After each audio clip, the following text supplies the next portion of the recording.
หนึ่งกินได้มันก็เพราะว่าได้บรรลายเลยเก็บไปเดินกินได้มันก็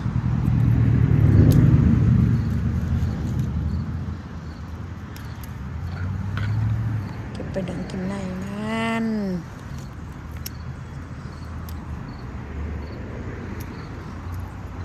ประตูได้สิบาทเก็บไปยังอย่ามาแก่เก็บไปเดินกินได้มันถ้ากินได้มันก็หนึ่งในมันเลยเพราะว่ามันได้แล้วเนี่ยมันก็มันน้อยได้เนี่ยมันก็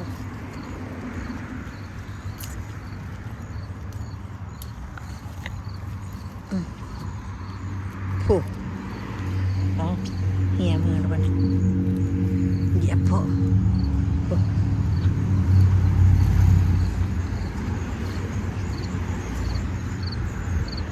นี่ปรุงไปก่อนเก็บผักถั่วแดงทั้งนอกก่อนขี้ข้านมนทั้งนั้น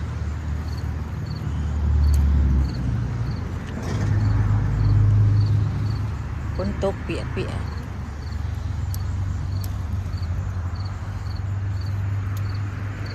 เก็บไปหนึ่งกินในมันได้กันแนมบ่อึดอ่ะ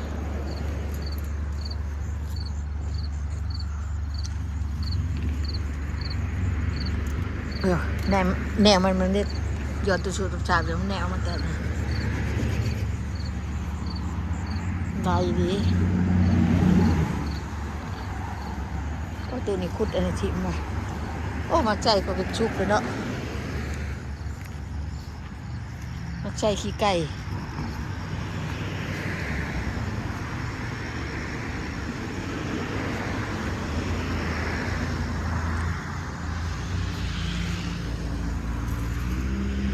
โดนเบิดบางแง่พี่น้อง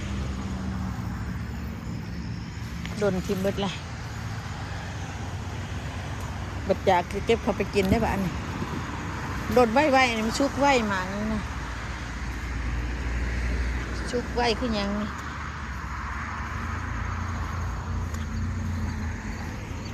ประกาศทักซี่ก็เกิดว่าเลยโอ้เก็บไปหาตุนี่ก็เก็บประกาศกับพี่น้อง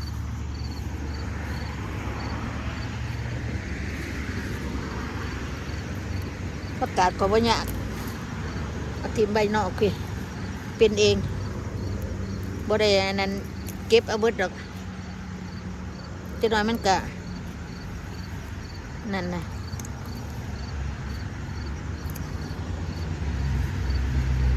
จะน้อยมันแกนเป็นดอกมันก็โดดลงอีกก็ได้กินอีก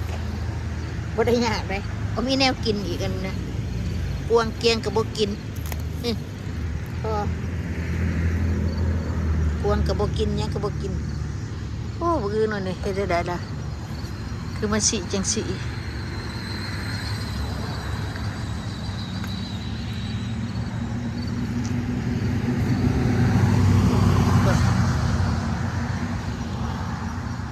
นี่เครือผักใช่ละเครือผักนี่ว่าเป็นหมากอยู่ว่า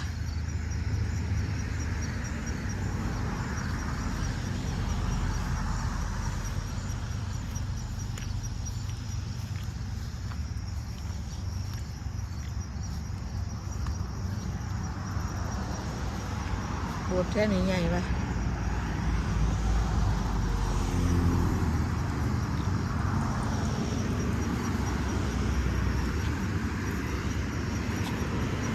เอาในผักชีหวานแท้นี่ก็ดอกนี้มันบานนะก็หน่อยสิเด็ดถิ่มเพราะว่ามันจะป่งได้ดิมึงดูดิยังอ่อนอยู่พี่ดองมาเก็บไปนั่นไม่พี่ดองกระเทียมนี่ขนาดบ่ได้อันคุดเห็นบ่ดับฉาบอยู่ดอกต่างชาติก็ได้หลาย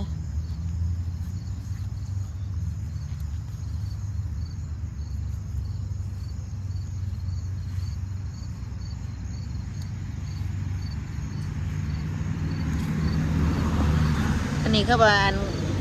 คัดพวกเขาพวกค้าพี่น้องเอามาตากแดดกุ๊กคัดนี่หญ้าคัดนี่ตากแดดแล้วก็ต้ม ดีดีคัดหัวเข่าหัวขาผู้ใดคัดหัวเข่าหัวขาตากแดดไว้เด้อพี่น้องเด้อนี่ชุบก็ได้วะแก้เบิดเลยวะโดนเบิดละเป็นโบราณเลยปีนี้โอ้หน่วยนี้มันใหญ่แต่เอาก็เนี่ยพี่น้องใหญ่มันห่างเป็นน้ำมันห่างมันกันหน่วยบ้างใหญ่ๆขนาดจะเอามือได้แล้วปะนี่หน่วยนี้ยังดีบ่มันโดนมาพ้นตกนี่มีแนวกัดละเน่าแล้วชุกโผดเลยชุกโผดกินไม่ได้เปื่อยโผด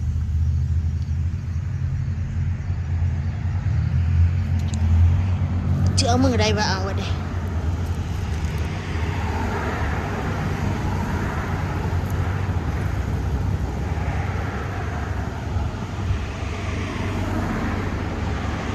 ต่างๆประมาณถิ่มเส้นมันเอาละเอากันก็พอละเอาไรตรงนี้นี่เปื่อยปลายไปละโดนเบิดที่น้องประมาณชุกร้ายมันก็โดนเดี๋ยวผักกาดมาโหยอีกก็แทนผักชีผักกาดมาโหยก็พอดีนั้นเราก็บ่อยากเลยฮะมันหาก็ได้มาปลูกก็น้อยเดียวกับแก้มมากินเสียจังไรละบัดนี้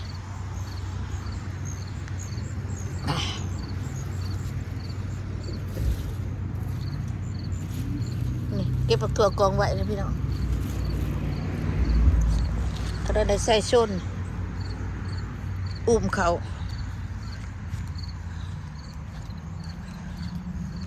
ยางดอกพวกนี้ครับจะแนวจะเก็บจะเอาผักกาดก็อยากได้ผักชีก็อยากเอามักถั่วก็อยากเก็บเอาลงไปในจะหน่อยจะออกมาเอา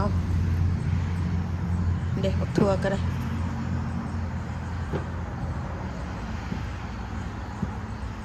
โอ้ยกล่องข่อยเป็นอย่างเนาะมันนี่เต็มละ